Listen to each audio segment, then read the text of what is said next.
Hello everybody, and thank you for sharing your time with me. I'm sending this message through various different channels to reach my dear Russian friends and the Russian soldiers serving in Ukraine. I'm speaking to you today because there are things that are going on in the world that are being kept from you, terrible things that you should know about. But before I talk about the harsh realities, let me just tell you about the Russian who became my hero. In 1961, when I was 14 years old, a very good friend of mine invited me to come to Vienna and to watch the World Weightlifting Championships. I was in the audience when Yuri Petrovich Vlasov won the World Championship title, becoming the first human being to lift 200 kilograms over his head. And somehow a friend of mine got me backstage. All of a sudden there I was, a 14-year-old boy, standing in front of the strongest man in the world. I couldn't believe it. He reached out to shake my hand. I still had a boy's hand. He had this powerful man's hand that swallowed mine. But he was kind, and he smiled at me. I will never forget that day. Never. I went home and I put his photo above my bed to inspire me when I started lifting weights. My father told me to take down that picture and to find a German or an Austrian hero. He got really angry, and we argued back and forth. He didn't like Russians because of his experience in the Second World War. You see, he was injured at Leningrad, where the Nazi army that he was part of did vicious harm to the great city and to its brave people. But I did not take the photograph down, no, because it didn't matter to me what flag Yuri Vlasov carried. My connections to Russia didn't stop there, by the way. Oh, it actually deepened when I traveled there with bodybuilding and for my movies and met all my Russian fans. And on one of those trips, I remember, I met Yuri Vlasov once again. It was in Moscow during the filming of Red Heat, which was the first American movie allowed to film in Red Square. Now, he and I spent the whole day together. He was so thoughtful, so kind, and so smart, and, of course, very giving. He gave me this beautiful blue coffee cup. And ever since then, I've been drinking my coffee out of every morning. Now, the reason why I'm telling you all of those things is that ever since I was 14 years old, I've had nothing but affections and respect for the people of Russia. The strength and the heart of the Russian people have always inspired me. And that is why I hope that you will let me tell you the truth about the war in Ukraine and what is happening there. No one likes to hear something critical of the government, I understand that. But as a longtime friend of the Russian people, I hope that you will hear what I have to say. And may I remind you that I speak with the same heartfelt concern as I spoke to the American people when there was an attempted insurrection on January 6th last year, when a wild crowd was storming the US Capitol, trying to overthrow our government. You see, there are moments like this that are so wrong, and then we have to speak up. And it's exactly the same with your government. I know that your government has told you that this is a war to denazify Ukraine. Denazify Ukraine? This is not true. Ukraine is a country with a Jewish president, I might add, whose father's 3 brothers were all murdered by the Nazis.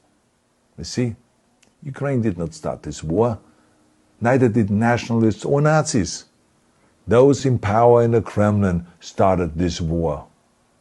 This is not the Russian people's war. No.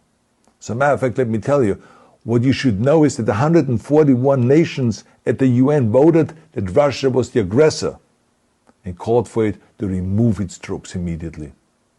Only 4 countries in the entire world voted with Russia. That is a fact. See, the world has turned against Russia because of its actions in Ukraine. Whole city blocks have been flattened by Russian artillery and bombs, including a children's hospital and a maternity hospital. 3 million Ukrainian refugees, mainly women, children, and elderly, fled their country, and many more are trying to seek to get out. It is a humanitarian crisis. Because of its brutality, Russia is now isolated from the society of nations. You're also not being told the truth about the consequences of this war on Russia itself. I regret to tell you that thousands of Russian soldiers that have been killed. They have been caught between Ukrainians fighting for their homeland and the Russian leadership fighting for conquest. Massive amounts of Russian equipment have been destroyed or abandoned. The destruction that Russian bombs are raining down upon innocent civilians has so outraged the world that the strongest global economic sanctions ever taken have been imposed on your country. Those who don't deserve it on both sides of the war will suffer. The Russian government has lied not only to the citizens, but to its soldiers. Some of the soldiers were told they were going to fight Nazis. Some were told that the Ukrainian people would greet them like heroes. And some were told that they were simply going on exercise. They didn't even know that they were going into war. And some were told that they were there to protect ethnic Russians in Ukraine. None of this is true. The fact is that Russian soldiers have faced fierce resistance from the Ukrainians who want to protect their families and their country. When I see babies being pulled out of ruins, I think that I'm watching a documentary about the horrors of the Second World War, not the news of the day. And let me tell you, when my father arrived in Leningrad, he was all pumped up on the lies of his government. And when he left Leningrad, he was broken, physically and mentally. He lived the rest of his life in pain. Pain from a broken back, pain from the shrapnel that always reminded him of these terrible years, and pain from the guilt that he felt. To the Russian soldiers listening to this broadcast, you already know much of the truth that I've been speaking. You have seen it with your own eyes. I don't want you to be broken like my father. This is not the war to defend Russia that your grandfathers or your great-grandfathers fought. This is an illegal war. Your lives, your limbs, your futures are being sacrificed for a senseless war condemned by the entire world. Now, to those in power in the Kremlin, let me just ask you, why would you sacrifice those young men for your own ambitions? To the soldiers who are listening to this, remember that 11 million Russians have family connections to Ukraine. So every bullet you shoot a brother or a sister. Every bomb or every shell that falls is falling not on an enemy, but on a school, or a hospital, or a home. I know that the Russian people are not aware of such things are happening. So I urge the Russian people and the Russian soldiers in Ukraine to understand the propaganda and the disinformation that you are being told. I ask you to help me spread the truth. Let your fellow Russians know the human catastrophe that is happening in Ukraine. And to President Putin I say, you started this war. You are leading this war. You can stop this war.